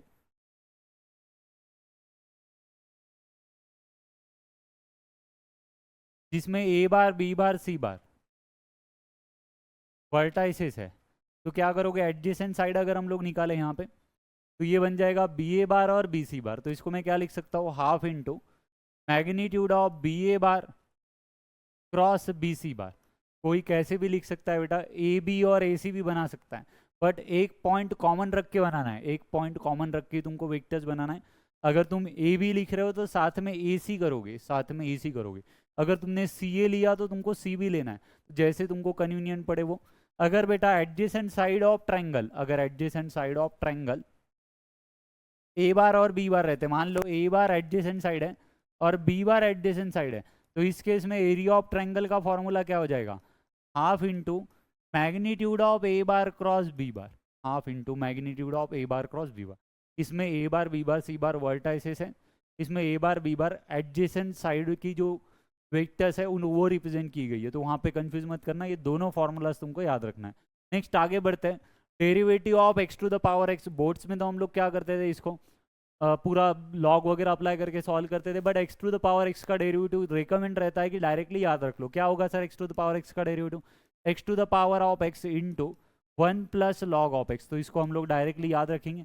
नेक्स्ट है बेटा ये बाइनोमियल डिस्ट्रीब्यूशन है ना, x is binomial variate of n comma p ऐसे लिख करें, तो मीन का फॉर्मूला होता था यहाँ पे एन पी, वेरिएंस का फॉर्मूला होता था एन पी क्यू, वेरिएंस का फॉर्मूला होता था हमारा n p q. I hope कि ये स्लाइड भी तुमको क्लियर है। नेक्स्ट स्लाइड पे बढ़ा जाएगा। नेक्स्ट स्लाइड देखो, डेफिनाइट इंटीग्रल का फर्स्ट प्रॉपर्टी आ गया यहाँ पे, माइनस ए टू है ना, इसमें याद रखना है तुमको, माइनस ए टू ए तुमको लिखा हुआ मिलेगा, minus A to A. If F of x is even, F of x is even, तो F of x is even odd का कंडीशन तुम लोग याद रख दोगे, F of x is even odd का कंडीशन याद रखो। इवन के लिए कंडीशन क्या था बेटा, F of minus of X, यानी क्या आना चाहिए, एफ ऑफ एक्स आना चाहिए। ऑड के लिए F of minus of x क्या आना चाहिए, F of minus of x आना चाहिए तुम्हारा माइनस एफ ऑफ एक्स के बराबर, किसके बराबर आना चाहिए, minus of F of x के बराबर आना चाहिए। तो आई होप कि ये पार्ट भी तुमको क्लियर रहेगा। ये प्रॉपर्टी क्या होता है बेटा, ऑड के लिए इंटीग्रल का वैल्यू कितना आ जाएगा डायरेक्टली, ऑड के लिए इंटीग्रल का वैल्यू कितना आ जाएगा डायरेक्टली 0, और इवन के लिए सर, इवन के लिए आ जाएगा 2 टाइम्स ऑफ 0 से तो ए, 2 टाइम्स ऑफ 0 से तो A, F of x D X, 2 times of 0 से तो A F of x D x. तो आई होप कि ये पार्ट भी तुमको क्लियर रहेगा। नेक्स्ट देखते हैं, if a1 b1 c1 a2 b2 c2, सबसे ज़्यादा यूज होने वाला कंडीशन है लाइन प्लेन में। मोस्ट ऑफ द क्वेश्चंस तुमको condition of parallel, condition of perpendicular पे ही पूछे जाते हैं। तो if a1 b1 c1 a2 b2 c2 क्या है, direction ratios of two line, then condition of parallel है ना, पैरेलल का कंडीशन होता है बेटा a1 upon b1 is equal to a2 upon b2, उल्टा हो रहा है, a1 अपॉन a2 होना चाहिए, a1 upon a2 is equals to b1 upon b2 है ना, इसको हटा देते हैं, एक काम करते हैं इधर ही लिख देते हैं, पैरेलल का कंडीशन हो जाएगा a1 upon a2, a1 upon a2 is equals to b1 upon b2 is equals to c1 upon c2। Perpendicular की अगर बात करें तो कंडीशन होगा a1 a2 plus b1 b2 plus c1 c2 is equals to 0। Next देखो, write formula of general solution and integrating factor of L D in X. पहचानोगे कैसे, पूरे क्वेश्चन में एक्स का सिंगल पावर आएगा, उसके अलावा सब कुछ क्या आ जाएगा बेटा, फंक्शन ऑफ वाई आ जाएगा, उसके अलावा सब कुछ फंक्शन ऑफ वाई आएगा। जिसको भी प्रॉब्लम जा रहा है पहचानने में, homogeneous L D video lectures available होंगे रिकॉर्डेड फॉर्म में है ना, उनको देखकर तुम लोग क्लियर कर सकते हो। Differential equation, integration, definite integration है ना, डेरिवेटिव, एओडी, इन सारी की तुमको वन शॉट्स मिल जाएगी, जिसके अंदर basic theory plus most important PYQs questions है ना, एक्स्ट्रा क्वेश्चंस भी करवाए गए। तो आई होप कि वो तुमने देखा होगा है ना। सो नेक्स्ट देखते हैं, right formula for general solution and integrating factor. तो इंटीग्रेटिंग फैक्टर का फॉर्मूला हो जाएगा हमारा e की पावर इंटीग्रल p dy, और जनरल सॉल्यूशन की अगर बात करें, जनरल सॉल्यूशन की अगर बात करें तो एल डी इन वाई में y इंटू इंटीग्रेटिंग फैक्टर आता था, एल डी इन एक्स में x into integrating factor is equal to integral q into integrating factor dy plus c। तो एक साथ हम लोग जब फार्मूलाज याद रखते हैं तो चांसेस ज़्यादा है कि हम लोग जल्दी से रिकॉल कर पाए, बट वो जब सफल होते हैं तो हमको थोड़ा सा प्रेशराइज करना पड़ेगा हमारे माइंड को। तो याद करने के वक्त तुम लोग क्या करो, पहले एक बार तो पढ़ लो पूरा है ना, एट अ स्ट्रेच सारे फार्मूलाज पढ़ लो, बट रिकॉल करते वक्त उसको जंपलिंग करवाओ कि डेरिवेटिव का एक फार्मूला याद किया तो उसके बाद इंटीग्रेशन में चले गए, फिर ट्रिग्नोमेट्रिक फंक्शन में आ गए, वेक्टर में चले गए, ऐसे रैंडमली सोचो है ना, तो उससे तुम फार्मूला भूलने के चांसेस कम हो जाएंगे। आगे बढ़ते हैं, ये एक स्टैंडर्ड फॉर्म होता था इंटीग्रेशन में ना, e की power of x into F of x plus F dash of x. क्या लिख सकते हैं बेटा हम लोग इसको, e की power of x into F of x plus सी। आगे बढ़ेंगे, एरिया ऑफ पैरेललोग्राम है ना, एरिया ऑफ पैरेललोग्राम की अगर हम लोग बात करें, दो फार्मूलाज आएगी इसकी एरिया ऑफ पैरेललोग्राम की, एरिया ऑफ पैरेललोग्राम की दो फार्मूलाज हमको यहाँ पे देखने के लिए मिलेगी। अगर एडजेसेंट साइड और वर्टाइसेस दिया है ना, ये ए बार बी बार सी बार डी बार, अगर ऐसे लिखा हुआ है तो क्या करना है बच्चों तुमको, दो एडजेसेंट वेक्टर्स बना दो, ए बी बार और ए डी बार ऐसे बन जाएंगे। तो magnitude of A B bar cross A D bar हो जाएगा, magnitude of A B bar cross A D bar हो जाएगा ना। अगर A B C D parallelogram है तो ऐसा डायग्राम उसका बनने वाला है। पी क्यू आर एस बनेगा तो उसके अकॉर्डिंगली भी तुम लोग बना सकते हो। नेक्स्ट है angle between two planes. Angle between two planes का फॉर्मूला पीछे भी बोला था, प्लेन प्लेन रहेगा तो कॉस थीटा का फॉर्मूला, लाइन लाइन रहेगा तो कॉस थीटा का फॉर्मूला, बट एक लाइन और एक प्लेन रहेगा तो साइन थीटा का फॉर्मूला। तो ये फॉर्मूला किसके आने वाला है बेटा, cos theta is equal to n1 bar dot n2 bar upon magnitude of n1 bar into magnitude of n2 bar upon magnitude of n1 bar into magnitude of n2 bar. आगे बढ़ते हैं, if r bar is equal to a bar plus lambda into b bar is a line perpendicular to the plane r bar dot n bar is equals to d, then condition is, एक line जो है बेटा वो perpendicular है plane को, properly समझो। ऊपर अगर हम लोग देखें तो हमने क्या लिखा था, दो लाइन पैरेलल का condition a1 upon a2 is equal to b1 upon b2 is equal to c1 upon c2। दो प्लेन परपेंडिकुलर का condition a1 a2 plus b1 b2 plus c1 c2 is equal to 0। अगर दो plane भी बोलता हो parallel तो यही condition आता, दो प्लेन परपेंडिकुलर बोलता तो ये कंडीशन आता। बट एक लाइन और एक प्लेन है, साइन थीटा का फॉर्मूला होता है, कंडीशन रिवर्स हो जाएगी, पैरेलल वाला कंडीशन परपेंडिकुलर को, परपेंडिकुलर वाला कंडीशन पैरेलल को। तो यहाँ पे अगर हम लोग बात करें इस परपेंडिकुलर टू बोला गया, तो परपेंडिकुलर अगर बोला गया है तो a1 upon a2 is equal to b1 upon b2 is equal to c1 upon c2 is equal to इतना ही आएगा। a1 b1 c1 कहाँ से आएगा, a1 b1 c1 आएगा n बार पे से, a2 b2 c2 आएगा b बार पे से, n बार पे से आ जाएगा a1 b1 c1। यहाँ पे हम लोग लिख सकते हैं वेयर n बार यानी क्या कंसिडर कर लो, a1 i क्या प्लस b1 j क्या प्लस c1 k क्या, है ना, और b बार यानी क्या हो जाएगा a2 i क्या प्लस b2 j क्या प्लस c2 k क्या। तो a1 b1 c1 direction ratios of normal to the plane, a2 b2 c2 direction ratios of a line, ऐसे बोल सकते हो, है ना। आगे बढ़ेंगे, कंडीशंस याद रखो, परपेंडिकुलर का कंडीशन पैरेलल को जाएगा, पैरेलल का परपेंडिकुलर को जाएगा अगर एक लाइन और एक प्लेन रहेगा तो। आई होप ये पॉइंट क्लियर है। नेक्स्ट स्लाइड पे बढ़ते हैं। नेक्स्ट स्लाइड पे अगर देखें, root of A square plus x square, इनकी बस फॉर्मूलाज हमको याद रखनी है, क्वेश्चन थोड़ा एंट्रेंस पॉइंट ऑफ व्यू से बड़ा हो जाता है। क्या होता है सर फॉर्मूला, क्या करना है, देखो x/2 तो लिख दो, इधर भी x/2 लिखा। फॉर्मूला याद करने का वे देखो, x/2 एज इट इज, ये वाली ब्रैकेट क्या करना है बेटा तुमको, अभी एज इट इज लेकर आ जाना है। ये वाली ब्रैकेट यहाँ पे एज इट इज लिख दो, plus root of A square plus x square, यहाँ पे भी हो जाएगा root of A square minus of x square. अब प्रॉपरली ध्यान दो, प्लस ए स्क्वायर रहेगा तो प्लस ए स्क्वायर बाई 2 आएगा, माइनस ए स्क्वायर रहेगा तो माइनस ए स्क्वायर बाई 2 आएगा। प्लस ए स्क्वायर है, यहाँ पे भी प्लस ए स्क्वायर है तो प्लस ए स्क्वायर बाई 2 आया, माइनस रहता तो माइनस आता। कैसे देखो, अगर मैं ये वाला फॉर्मूला बोलता तुमको इंटीग्रेशन ऑफ, अगर मैं तुमको ये वाली फॉर्मूला लिखने के लिए बोलता integration of root of x square minus a square d x की, तो इसका फॉर्मूला क्या था देख लो, x/2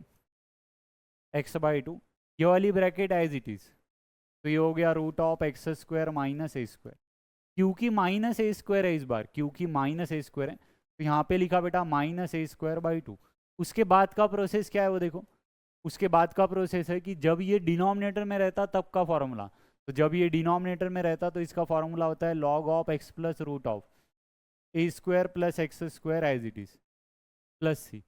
जब ये लॉग में होता है तो इसका फॉर्मूला होता है sine inverse of X by A plus C. और जब ये लॉग डिनोमिनेटर में होता है, सॉरी जब ये डिनोमिनेटर में होता है तब का फॉर्मूला, जब ये डिनोमिनेटर में होता है तब का formula log of x plus ये वाला bracket as it is, log of x plus ये वाला bracket as it is. So I hope कि तुमको क्लियर है। x/2 ये bracket as it is, plus a square रहेगा तो plus a square by 2, minus a square रहेगा तो माइनस ए स्क्वायर बाई 2, है ना। और जब वो डिनोमिनेटर में रहेगा तब का फॉर्मूला वहाँ पे आगे लिख देना है तुमको। नेक्स्ट देखते हैं, tan inverse of x minus y upon 1 plus x y, काय लिहू शकतो आपण याला, tan inverse of x minus tan inverse of y, tan inverse of x minus tan inverse of y. आगे बढ़ते हैं, slope of a tangent to the curve, AOD का simple सा concept, slope of tangent to the curve अगर निकालना है तो derivative करो, dy बाई डी एक्स करो और उसके अंदर पॉइंट पुट कर दो, dy बाई डी एक्स करो और उसके अंदर पॉइंट पुट कर दो, स्लोप ऑफ टेंजेंट मिल जाएगा। नेगेटिव रेसिप्रोकल लोगे स्लोप ऑफ नॉर्मल मिलेगा। आगे बढ़ते हैं, right formula for vector projection, पीछे जो अपन ने पढ़ा था बेटा वो स्केलर प्रोजेक्शन का था, यहाँ पे हमको फॉर्मूला जो पूछा जा रहा है वो किसका है, वेक्टर प्रोजेक्शन का फॉर्मूला है, जो फॉर्मूला पूछा जा रहा है हमको वो वेक्टर प्रोजेक्शन का है। उसके लिए बोला था ए बार ऑन बी बार है तो A bar dot B cap, B bar on A bar है तो बी बार डॉट ए कैप, है ना। A B bar on P Q bar था तो A B bar dot P Q cap आया था। Vector projection of A bar on B bar अगर है तो क्या आएगा, देखो A bar dot B cap तो लिख ही दिया, इनटू क्या किया, बी कैप किया, A bar dot B cap into क्या करना है, और एक एडिशनल बी कैप करना है। जैसे अगर तुम लोग सोचोगे, अगर बी बार ऑन ए बार बोलता तो क्या आता, सोच सकते हो तुम लोग, b bar dot sorry b cap dot, उल्टा लिख रहा हूँ, बी बार डॉट ए कैप, बी बार डॉट ए कैप तो लिखेंगे लिखेंगे। ऑन किसके ऊपर है, ए के ऊपर, तो और एक ए कैप लगा दो, और एक ए कैप लगा दो। अगर A B bar on P Q bar बोला रहता तो कैसे आया रहता, देख सकते हो तुम लोग, A B bar dot P Q cap into में फिर से आ जाएगा पी क्यू कैप, इनटू में फिर से आ जाएगा पी क्यू कैप। और उसमें याद रखना है बेटा, unit vector is vector upon magnitude, उसका तुम लोगों को यूज करना पड़ेगा। नेक्स्ट आता है बेटा ड्यूअल पूछा गया है ना, लॉजिक का बहुत सिंपल सा क्वेश्चन होता है ड्यूअल। क्या करते हैं, टी को एफ से रिप्रेजेंट करते हैं, सॉरी रिप्लेस करते हैं, एंड को और से रिप्लेस करते हैं, तो ये बन जाएगा हमारा पी और सी एंड पी और निगेशन ऑफ क्यू। यहाँ पे ध्यान देना है, निगेशन पे कोई भी चेंजेस नहीं किए गए, निगेशन पे कोई भी चेंजेस नहीं किए गए, उस पर तुमको कन्फ्यूजन रहता है, निगेशन को भी चेंज कर देते हो, डुअल करते वक्त निगेशन पे कोई भी चेंजेस नहीं है। आगे बढ़ते हैं, right differential equation for bacteria growth Newton's law of cooling, है ना। उसको बोला था कि डायरेक्टली याद ही रखो, अगर बैक्टीरिया ग्रोथ की अगर अपन बात करें बेटा, तो बैक्टीरिया ग्रोथ के लिए है ना डिफरेंशियल इक्वेशन अगर हमको लिखना है तो ये हो जाएगा d p by d t is equals to k p. इसको हम लोग सॉल्व करते थे, अभी सॉल्विंग यहाँ पे पॉसिबल नहीं है, but d p by d t is equals to k p याद रखो।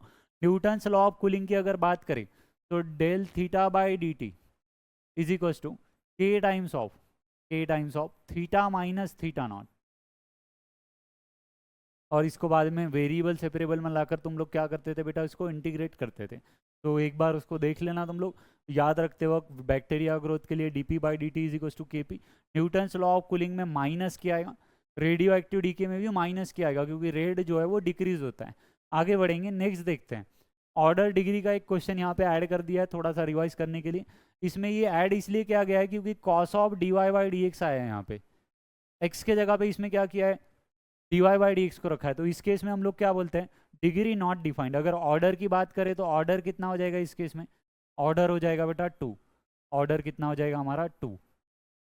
और डिग्री की अगर बात करें तो नॉट डिफाइंड ही लिखोगे, क्यों, not a polynomial equation in d y by D x अगर है, not a polynomial equation in d y by D x है तो हम लोग क्या बोलते हैं, degree is not defined. Next slide पे बढ़ते हैं, यहाँ पे देखो, let x be the continuous random variable and f of x is PDF, है ना, probability density function, then probability of, तो प्रोबेबिलिटी डेंसिटी फंक्शन के नीचे का एरिया क्या रिप्रेजेंट करता है, प्रोबेबिलिटी रिप्रेजेंट करता है, इंटीग्रेशन यूज होगा। कंटिन्यूअस रैंडम वेरिएबल बोला तो इंटीग्रेशन यूज होगा, डिस्क्रीट रैंडम वेरिएबल बोला तो समेशन आता है, ठीक है। तो ये हो जाएगा बेटा इंटीग्रल, इसका अगर वैल्यू हमको लिखना है तो ये हो जाएगा इंटीग्रल सी से तो D small F of x से डी एक्स, इसका इंटीग्रेशन कर दो तुमको प्रोबेबिलिटी मिल जाएगी। नेक्स्ट देखते हैं, सॉल्व ग्राफिकली, है ना, ये ग्राफ वगैरह का एक क्वेश्चन डाल दिया है, एलपीपी की क्वेश्चन जो होती थी हम लोग ग्राफ ड्राइंग से सॉल्व करते थे। अगर इसकी बात करें तो इसका स्लोप कितना हो जाएगा, इस लाइन की अगर हम लोग बात करें तो y is equal to 2x minus 3 है, स्लोप पॉजिटिव है, स्लोप पॉजिटिव है मतलब, स्लोप पॉजिटिव है मतलब लाइन कैसे डायरेक्शन में ड्रॉ की जाएगी, ऐसे डायरेक्शन में ड्रॉ की जाएगी। इसको ड्रॉ करने के लिए क्या करेंगे वो भी देख लो पहले, y is equal to 2x minus of 3, तो 3 is equal to 2x minus of y, 3 से डिवाइड कर दो तो 1 is equal to x upon 3/2 minus y upon 3। Double intercept form में लाइन को लेकर आना है, डबल इंटरसेप्ट फॉर्म में लाइन को लेकर आना है और प्लॉट कर दो बेटा, x कोऑर्डिनेट इसका है 3/2, x एक्सिस को कट करेगा, x intercept sorry x intercept 3/2 है, x एक्सिस को कट करेगा 3/2 पे, y इंटरसेप्ट -3 है, तो यहाँ से ऐसे पास होने वाला एक लाइन रहेगा। अब ये ओरिजिन साइड है या नॉन ओरिजिन साइड है ये करने के लिए अगर मैं यहाँ पे 0 रखूँ तो -3 आएगा। -3 इज नॉट ग्रेटर देन 0, तो नॉन ओरिजिन साइड आएगा। क्या आएगा? नॉन ओरिजिन साइड आएगा। कैसे चेक करते थे? 0,0 इसमें पुट कर दो तो ओरिजिन साइड आएगा या नॉन ओरिजिन साइड आएगा ये हमको पता चलेगा, है ना। इसको अगर मैं देखूँ तो थोड़ा y दिया ही नहीं था, है ना, रॉन्ग हो रहा है ये। y दिया ही नहीं था, ये रॉन्ग हो रहा है, सॉरी। y दिया ही नहीं है, सिंपल सा ग्राफ आएगा इसका। y दिया ही नहीं है, ये ग्राफिकली का y है, ये ग्राफिकली का y है। इसको करेक्ट कर लेते हैं तो ये, चलो वो अगर वैसे होता तो वैसे सॉल्व करते हैं। इसको तो सिंपल सॉल्व करोगे, 2x इज ग्रेटर देन और इक्वल्स टू 3, तो x should be greater than और equals to 3/2। x should be greater than और इक्वल्स टू 3/2। तो बस ये 3/2 पॉइंट होगा, ये x is equals to 3/2 line होगा, x is equals to 3/2 line होगा। ग्रेटर मतलब राइट डायरेक्शन में आ जाएगा इसका एरो, तो ये उसका ग्राफ होने वाला है। नेक्स्ट देखते हैं, if LMN are direction cosines, ABC are direction ratios. तो यहाँ पे कुछ फॉर्मूलाज बनती थी डायरेक्शन रेशियोज, डायरेक्शन कोसाइंस के बीच का रिलेशन, तो उसको याद रखना है। एल इज इक्वल्स टू क्या होता था sir? L is equals to होता है plus minus of A upon root of A square plus b square plus C square. ऐसी अगर m की बात करें तो m is equals to plus minus b upon root of A square plus b square plus C square, और n यानी plus minus c आता था। नेक्स्ट देखते हैं, राइट पार्शियल फॉर्म बोला गया है यहाँ पे, राइट पार्शियल फॉर्म बोला गया। नीचे अगर देखोगे तो क्या है? नॉन रिपीटेटिव लीनियर फैक्टर्स है, तो ये क्या हो जाएगा बेटा हमारा? a upon x plus 3 plus B upon x plus 4। अब यहाँ पे शॉर्टकट लगेगा, क्या लगेगा? Partial fraction non repetitive linear forms है, तो इसको ए बी सी का वैल्यू निकालने के लिए शॉर्टकट लगेगा। शॉर्ट्स में भी मैंने शॉर्टकट वो बताया हुआ है, या इंटीग्रेशन का वन शॉट भी तुम लोग देखते हो तो उसमें वो शॉर्टकट तुमको मिल जाएगा ए बी सी निकालने का। नेक्स्ट देखो, dy/dx is equals to root of x plus root of y, है ना। जब भी एक इम्प्लिसिट इक्वेशन आता है तो उसका डेरिवेटिव कैसे निकाला जाता था ये मैंने बताना था। शॉर्टकट से ये फाइंड आउट हो जाएगा बेटा। क्या होता है देखो, f के फॉर्म में हम लोग इसको रिप्रेजेंट कर देंगे पहले। f is equals to root of x plus root of y minus root of a, तो dy/dx is equals to dy/dx is equals to क्या होता था? Minus of del f by del x upon del f by del y. Del मतलब क्या बोला था बेटा? Partial derivative. Del मतलब क्या बोला था? Partial derivative. तो इसका जो आंसर आएगा वो आएगा माइनस साइन आगे, रूट ऑफ एक्स का डेरिवेटिव हो जाएगा 1/2 रूट ऑफ एक्स, और बाकी सारी चीज़ें तो कांस्टेंट होगी, इसका डेरिवेटिव 0, इसका डेरिवेटिव भी 0। Partial derivative with respect to y करोगे तो एक्स कांस्टेंट होता है, तो इसका डेरिवेटिव 0, इसका डेरिवेटिव आएगा 1/2 root of y, 1/2 root of y, है ना। इसको थोड़ा सा अच्छे से लिख देते हैं। ऊपर का डेरिवेटिव आया था -1/2 रूट ऑफ एक्स, इसका डेरिवेटिव आया था 1/2 रूट ऑफ वाई, तो फाइनल आंसर आ जाएगा -√y upon root of x. तो कहीं ना कहीं रिवाइज करवाने के लिए ट्राई किया है कि इम्प्लिसिट इक्वेशन जब भी आएगा f बना लोगे, partial derivative with respect to x, partial derivative with respect to y करोगे। आगे बढ़ते हैं, distance between the parallel lines लिखा हुआ है, डिस्टेंस बिटवीन पैरेलल लाइंस। दो पैरेलल लाइंस है तो b बार दोनों का क्या रहेगा? सेम रहेगा। तो यहाँ पे फॉर्मूला बनेगा बेटा a2 bar minus a1 bar, a2 bar minus a1 bar cross b bar, cross b bar upon magnitude of B bar, upon magnitude of B bar. तो ये जो फॉर्मूला रहेगा ये किसका फॉर्मूला रहेगा?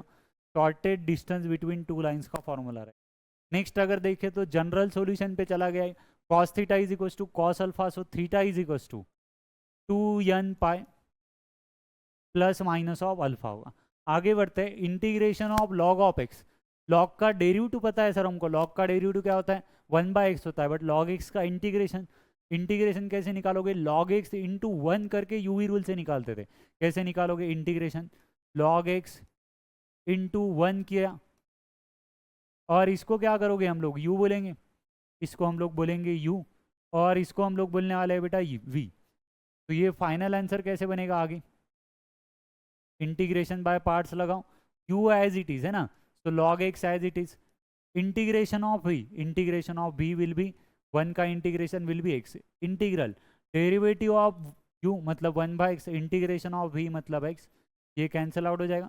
तो फाइनल आंसर आएगा हमारा x into log x minus of x plus c. X into log x minus of x plus सी। तो आई होप कि ये आंसर भी तुमको क्लियर है। UV rule integration by parts का लगा है वहाँ पे। तो tan inverse of x log x इनका इंटीग्रेशन कैसे निकाला जाता है, इनटू 1 करके यूवी रूल से। तो वो भी एक तुमको रिवाइज करके रखना चाहिए, बहुत ज़्यादा वो यूज़ हो सकता है। आगे बढ़ेंगे, नेक्स्ट देखते हैं बेटा, लास्ट स्लाइड है ये। अब लास्ट स्लाइड में देखो मैट्राइस है, इसमें कुछ प्रॉपर्टी बेस्ड क्वेश्चंस आते हैं एडजॉइंट के। प्रॉपर्टीज हमको है वो याद रखना रहता है। ए इंटू एडजॉइंट ऑफ ए को ही हम लोग क्या बोलते हैं, एडजॉइंट ऑफ ए इंटू ए हम लोग बोल सकते हैं। और ये आंसर होता है sir determinant of A into I. ये आंसर होता है determinant of A into I, है ना। आगे बढ़ते हैं, determinant of adjoint of A यानी क्या होता था, डिटर्मिनेंट ऑफ ए की power n minus of 1, determinant of A की पावर n माइनस ऑफ 1। ये एक फार्मूला भी हम लोग वहाँ पे याद रखेंगे। और कुछ बेसिक डेरिवेटिव्स के फार्मूला मैंने यहाँ पे लिखे हुए हैं। कोसेक का डेरिवेटिव क्या होता था, minus cosec of x into cot of x होता था। tan का डेरिवेटिव अगर बात करें तो sec square of x, tan inverse of x का डेरिवेटिव क्या होता है, 1/1 प्लस एक्स स्क्वायर। तो ऐसे तुमको फार्मूलाज रिवाइज करना है बेटा, उनको पूरा मिक्सअप कर दो और एक साथ याद करने के लिए ट्राई करो। सो आई होप कि तुमको आज का जो सेशन है वो बहुत अच्छा लगा होगा, यूजफुल रहेगा तुम्हारे लिए ना। तो कमेंट में ज़रूर बताइएगा कि कैसे लगा तुमको आज का सेशन। और आज का लेक्चर जो है बेटा हम लोग यहाँ पे एंड कर रहे हैं। So thank you, bye bye.